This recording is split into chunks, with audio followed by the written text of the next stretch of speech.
నమస్తే తెలంగాణ ప్రజలారా, ప్రస్తుతం దేశవ్యాప్తంగా రాష్ట్రవ్యాప్తంగా గణపతి ఉత్సవాలు జరుపుకుంటున్న చాలామంది హిందువులు, మరి అదేవిధంగా చాలామంది ప్రజలు మరి ఉత్సవాలతో చాలా సంతోషంగా జరుపుకుంటున్న తరుణంలో మరి తెలంగాణ హైకోర్టులో మరి ఈ యొక్క వినాయక నిమజ్జనానికి సంబంధించిన ఒక కేసు గతంలో పడి ఉంది. దానికి సంబంధించి ఇప్పుడు తెర మీదకి వచ్చింది. ఆ పిటిషన్దారు తాలూకు ఏం చెప్తా ఉన్నారంటే, ఈ హైదరాబాద్ కేంద్రంగా చెరువుల పరిరక్షణలో భాగంగా, అంతేకాకుండా మరి ఏదైతే హైడ్రా పేరుతోటి మరి విల్లాలని, మరి బంగ్లాలని, అదేవిధంగా కన్వెన్షన్స్ని, ఇన్స్టిట్యూషన్స్ని కూడా కూలగొడుతున్న తరుణం, చెరువుల పరిరక్షణలో భాగంగానే మరి హుస్సేన్ సాగర్లో ఈ వినాయక విగ్రహాలు నిమజ్జనం చేయకూడదు అనేది ఒక కేసు పడింది. దాని తాలూకు మరి ఏంది, దాని పూర్వపరాలు తెలుసుకునే ప్రయత్నం చేద్దాం. మరి ఏదైతే హైకోర్టులో పడ్డ కేసు మరి హిందూ దినపత్రికలో మనం చూస్తూ ఉన్నాం.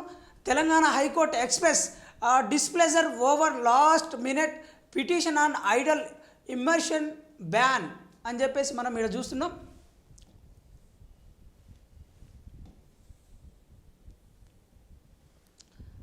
మరి గణపతి ఉత్సవాలు ఎప్పుడు స్టార్ట్ అయినాయి,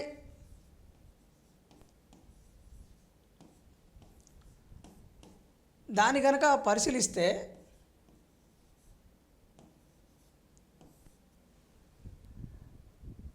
స్వాతంత్ర పోరాట ఉద్యమంలో ఆనాడు ఆ పోరాట యోధులలో బాలగంగాధర్ తిలక్ గారు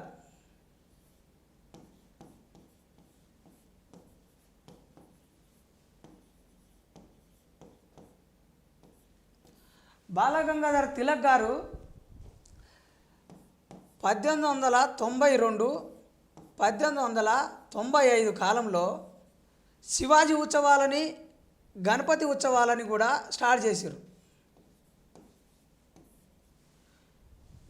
ఈ ఉత్సవాల నేపథ్యము స్వాతంత్ర పోరాటంలో జాతి ఐక్యత కోసం బ్రిటిషర్స్ చేస్తున్న దోపిడీ, అణచివేత వల్ల దౌర్జన్యాలకు వ్యతిరేకంగా భారతదేశ జనాన్ని, ప్రజల్ని కూడగట్టడం కోసం, వాళ్ళ మీద తిరుగుబాటు చేయడం కోసం ఒక కల్చరల్ మూమెంట్గా తీసుకురావడం జరిగింది. ఆ కల్చరల్ మూమెంట్ కాస్త భక్తిగా, ఒక భక్తి ఉద్యమంగా మారిన తరుణం చూస్తున్నాం. మరి హైకోర్టులో కేసు పడడానికి ప్రధాన కారణంగా మరి గణపతి విగ్రహాలు ప్లాస్టర్ ఆఫ్ ప్యారిస్తో తయారు చేస్తున్నారు. దీంట్లో విషపూరితమైన వాయువులు ఉంటాయి. వాటి మూలంగా చెరువులైనా, కుంటలైనా ప్రజలకు సంబంధించి త్రాగునీరు కానీ, సాగునీరు కానీ కలుషితమవుతుంది. తద్వారా ప్రకృతికి విఘాతం కలుగుతుంది. ఈ గణపతి విగ్రహాలు చెరువులలో, కుంటలలో నిమజ్జనం చేసినప్పుడు అక్కడ ఉండే నీరు, సాగునీరైనా తాగునీరైనా కలుషితం కావడానికి ప్రధాన కారణం ప్లాస్టర్ ఆఫ్ ప్యారిస్తో తయారయ్యే ఈ రసాయనాల వల్ల. ఈ రసాయనాల వల్ల మనుషులకు కావచ్చు, జంతువులకు కావచ్చు, పాడి పశువులకు కావచ్చు, పంటలకు కావచ్చు ప్రమాదం ఉన్నదనేది దీంట్లో అంతరార్థం. మరి హిందువులు పండుగలు చేసుకోకూడదా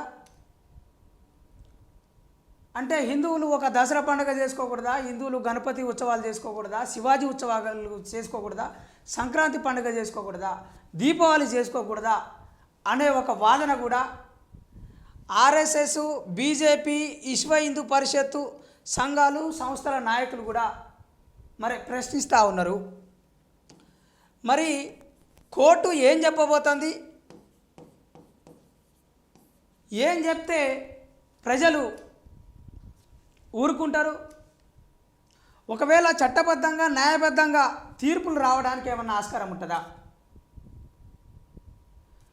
కేవలం గణపతి ఉత్సవాలు మరి భారతదేశానికే పరిమితం అంటే, గతంలో బుద్ధుని కాలానికి సంబంధించిన చరిత్ర కూడా మనం అవగతం చేసుకోవచ్చు.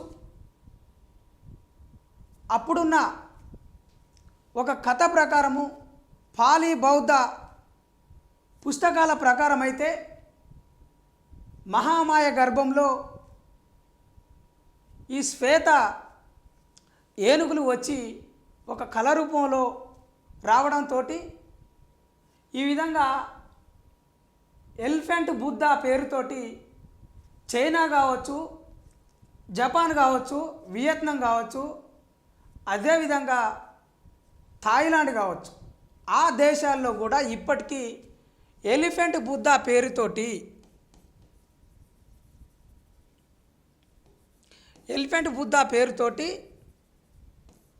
పండుగలు జరుగుతాయి. అంటే ప్రపంచవ్యాప్తంగా ఈ గణనాథునికి సంబంధించిన ఉత్సవాలు విభిన్న రూపాల్లో విభిన్న పేర్లతోటి జరుగుతూ ఉన్నాయి. మరే ప్రధానంగా హైకోర్టులో కేసు వేసిన పిటిషన్దారు తాలూకు ఆయన వాదన ఏందనంటే,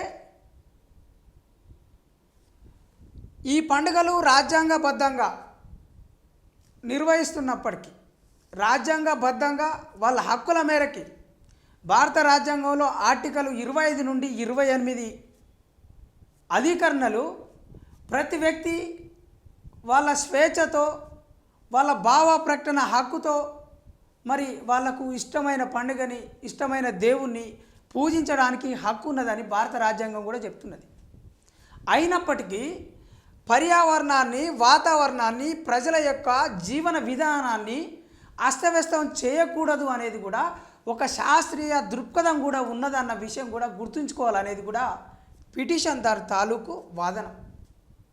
మరి ఈ కేసులో రేపు హైకోర్టు ఏమని నిర్ణయం తీసుకుంటుంది, కాంగ్రెస్ ప్రభుత్వము మరి ఎలాంటి నిర్ణయం తీసుకోబోతున్నది, గతంలో నిమజ్జనం చేసిన తర్వాతకి మళ్ళీ విగ్రహాలని వెలికి తీసి శుద్ధి చేసే కార్యక్రమం కూడా చేపట్టిరు.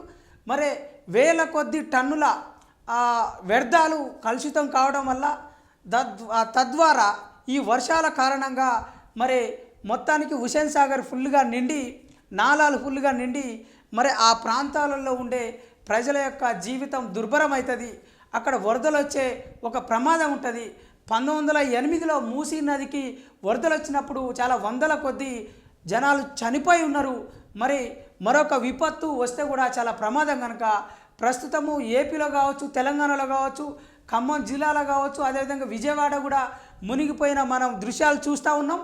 కేవలం హైదరాబాద్కు మాత్రమే కాదు, దేశంలో ఢిల్లీ అయినా, బెంగళూరు అయినా చాలా ప్రాంతాలు మెట్రో సిటీసు ఈ నాలాలు మూతపడడం వల్ల, ఈ యొక్క ప్లాస్టిక్ వ్యర్థాలు ఎక్కువ కావడం వల్ల మరి ప్రజలకి చాలా ఇబ్బంది కలుగుతున్నాయి. కనుక ఈ తరుణంలో హైకోర్టు ఎలాంటి డెసిషన్ తీసుకోబోతున్నది అన్న విషయంలో కూడా యావత్ హిందూ సంఘాలు, తెలంగాణ ప్రజలు మరే వేచి చూస్తూ ఉన్నారు.